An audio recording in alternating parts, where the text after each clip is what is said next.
Code Snippets channel. So in today's video, we'll be looking at some uncommon syntax and features that are present in the Go programming language, but you will really find them out there. Like if you're going through a typical Go code base, you'll probably not find these features or syntax there because people don't use them a lot for some reason. I don't know why. Although some of them, the reasons they are not being used is justifiable. But some, for some reason, maybe people just have, because there is always an alternative to them, so people just prefer that way, I guess. So before we go into the code, or before we go into the video, I would like to mention that if you're new to the channel, please make sure you subscribe to the channel and also hit the notification bell. So when I release new videos, you'll be the first to be notified. And also after watching the video, if you like the content of the video, also leave a thumbs up. And also if you're not new to the channel, if you're watching videos but for some reason you haven't subscribed, I hope after watching this video you'll be compelled to subscribe. So just help me subscribe. I will really appreciate it if you do that. So with that, let's move into the video. So the first thing we'll be talking about is the IOTA keyword. So from here now, there's an IOTA keyword in Go. So what IOTA does is that it can only be declared inside a const block. So that's one thing to be taken note of. So I can do const a should be equals to IOTA. So this here from a automatically is 0. Then I can do a b. Then I can do a c. Then I can do a d.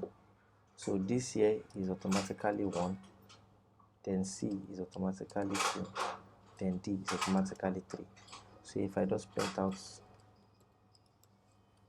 a, b, c, and d.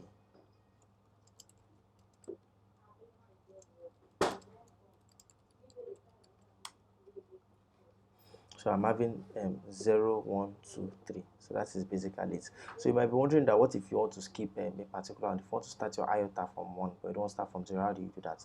So there's a way you can actually just keep a particular incrementation. So I can start with an underscore. So if I start with an underscore, B will automatically be 1. So then C will be 2, then D will be 3. So that way I've skipped the 0 number. So if I print or let me just leave it as is. Then maybe I can put a. Yeah, so a will be 4 at this point. So I can just format the code and run again. So yeah, I'll be having 1, 2, 3, and 4 as a. So I'm printing a first. That's actually bringing 4 first. That's the reason. So a is 4. Then that's how it is. So if you want to skip a particular number also in between, you can also put an underscore. So if I put an underscore here, this is 0, 1, 2. Then this becomes 3. Then D will become 4. Then A will become 5. So that is it. So I'll format and run again. So as I'm having 1, 2, 4, and 5. So 1 is B, 2 is C is 2, B is 1 rather, C is 2, then D is 4, then A is 5. So I'm putting A first. That's I'm having 5 before 1, 2, and 4. That is it for IOTA. And one thing you should also notice is that you can only declare IOTA inside the const block, can't declare it inside the var. So what I'm saying is, for example, if I just do a var A to be equals to IOTA, and I change this to a var keyword, so it's going to give me an error. To say cannot use IOTA outside const declaration. So it has to be a const declaration because IOTA is actually a constant. So that is it. So that is it about IOTA. So the next thing we'll be looking at is the new keyword. So a lot of people don't even know that. Some people don't even know that there's a new keyword in Go for some reason. I don't know why. So if I declare a type full struct, so let's see how that works. If I declare a type full and it's a struct, so I'm not putting in any field. So if I call a method bar on type full or pointer to full, and then we call it a method print. So what this method just simply does is just prints out hello. So it just prints out hello full. That's basically what that method does. So I can actually create a variable of type pointer to full. So I can say f should be equals to ampersand full. Then I can call f.greet. So if I clear out this and I run it, so I'm having hello full. Yeah. So I can actually use a new keyword also to actually create a variable of pointer to full. And how do I do that? I can say f2 should be equals to, and I'll say new, and I'll pass in the type I want to call new full. That is basically, and I can do f2.greet also. So I'm having hello full 2 times. So this line here, this is actually equal to f2, and this one is also equal to f1. equal to f. So these two are equal. And how do we check that? So we can't actually just do from println f equals to f2 to check if they are equal. It won't work because we can only use this equality operator on simple types like booleans and strings and integers and floating point numbers. But for complex types like structs, there is a particular function in package reflect. So there's a first package in standard library and it has a function dpcall that can use to check for the equality of complex types like struct, arrays and all. So we can do this. So when we do, so just run the code. Then it tells us true. That means f and f2 are equal. So I can just comment this whole thing out just for a little bit of clarity. So I'm going to check for the equality, and if I run that, so I'm having true. That means f and f2 are basically the same thing. So I'm just using this function dpcall. So reflection is not something that I should tell you, but according to the words of Rob Pike, one of the benefactors of the Go programming language. So I saw one of his talks at the, I think a GOFA con or a GOFA summit was, I've forgotten, but he said something about reflection being something that you just don't want to be trained about if you don't really know what you're doing. So that's basically, so you don't want to use reflex dpcall because dpcall takes in x. If you look at it, it takes in x of any and y of any. So you shouldn't be using dpcalls to be comparing maybe strings or booleans or simple types, because it's like that's overkill. It's like bringing a machine gun to a pistol battle. So it's better you just use the number equality operator. So that is it for the new keyword. So the next thing we'll be looking at now is breaking an outer loop from an inner loop. So this one is a very weird one, and I actually found out about it. So I think I was watching a GoFacon submit by, then I think the name of the person that presented it, I think his name is Matraya or something. So he was writing the code and I found out about this. So this is a very funny one. So if I have an outer for loop that is counting from 0, for example, the outer for loop is counting from 0 to let's say 9, I should be less than 10, then I plus plus. Then I have an inner for loop for j should be equals to 0, j should be less than, let's say, 15, then j plus plus. So I want to print out j first.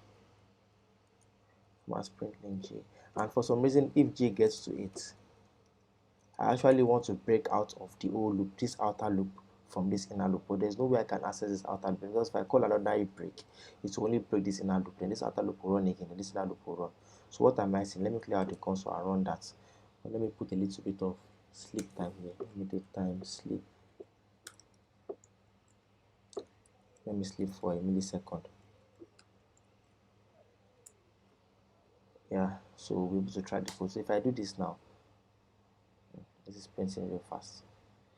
If I sleep here before running this. So if this gets to 8, a millisecond is too small. Let me do 2 seconds times second.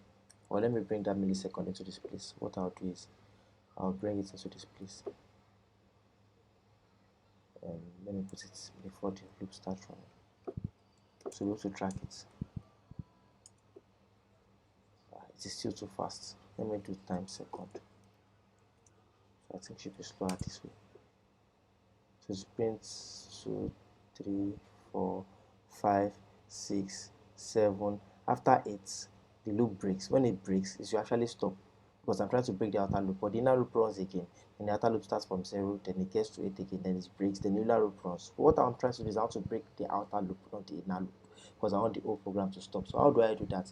So the way I can do that is I can actually create an outer loop tag outside there. So I'll say outer loop, and I'll put a colon. So this automatically is recognized as a tag, and I can just say break outer loop here, and that works. So I'll just go, so I'll run the code again. This time around, once it gets to 8, the outer loop will break and the code will stop running totally. 5, 6, 7, 8, then the whole thing breaks. So what is that basically happening is it breaks the outer loop. And once it breaks that, this inner loop can't run if the outer loop is not running. So that is basically how you can break an outer loop from an inner loop. So it doesn't matter, the usefulness of this, it doesn't matter if I chain another for loop. Say if I chain a for loop again for k equals to 0, k should be less than, let me say 20, k plus plus. If k equals to 10, then I can also break outer.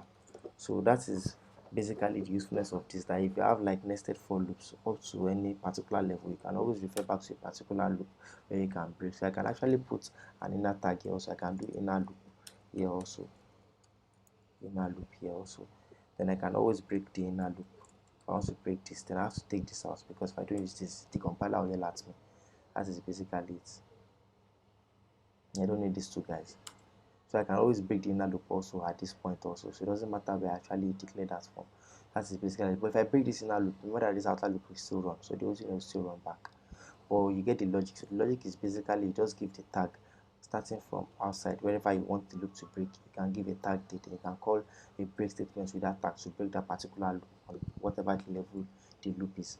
So that is basically it. And the last one I'll be looking at is the go to statement. So the go to statement, the justification for it not being used is basically because it kind of disrupts the control flow of a program. So basically, your program runs like from top to bottom sequentially. So what the go to does is to stop execution at a particular point that it is called, and to jump several lines to wherever you ask it to go to. So that way it disrupts the control flow, making your code kind of hard to read. So there are alternatives to it. So that's why go to statement is not encouraged. Some language don't even have a go to statement. Like the go to statement is not included in some language for the same reason.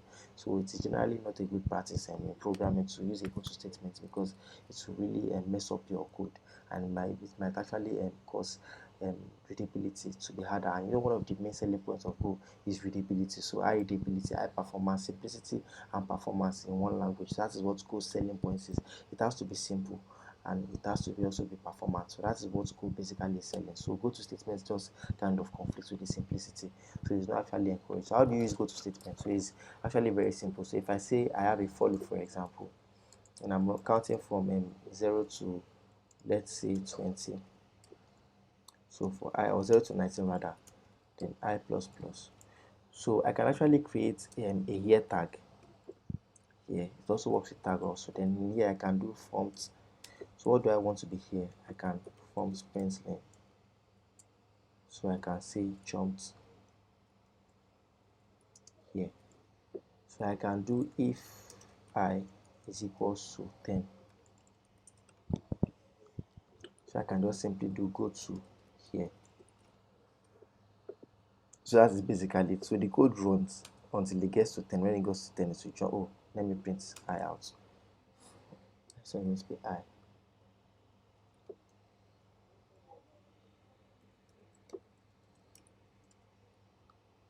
So when I gets to 10, it will jump. So when I gets to 10, it doesn't bother counting up to 20, it will jump. So just think about it. If, let me say, this particular go to line is in like your line 9, then when you have this here is in like line maybe like 120 something. So it will really be hard to be tracking between line 9 and going to what is happening in line 100 and something, then coming back to line 9 to continue reading the code. So it kind of disrupts the whole thing.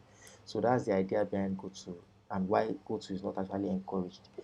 But if you don't really know what you are doing, like if you are really a pro programmer, you know what you are doing, it's fine, you can use it. But then it's still discouraged not to use it, because it can really cause, because you might be able to read the code because you wrote the code, but someone else that is coming into the team or coming into the code base and wants to read the code might be finding it difficult to read, and you're already tackling the whole aim of Go, because Go sells simplicity. So your code must be actually be simple. If you are writing Go code and it is not simple, and maybe you are probably writing maybe JavaScript, or sorry to JavaScript developers. I'm also a JavaScript developer, but not to throw shade, but JavaScript sometimes can be really hard to read and debug. So that is basically it for the go-to statement, and that is all I'll be having for I have for this video. So before I end the video, I also like to mention again that if you're new to the channel, please subscribe to the channel, and also hit the thumbs up if you like the content of the video, and also the notification bell also. And if you're not new to the channel but you've been watching videos and you haven't subscribed, I'm asking I wanted to help me grow the channel, and by subscribing to the channel. So with that, I'll be ending the video. Cheers.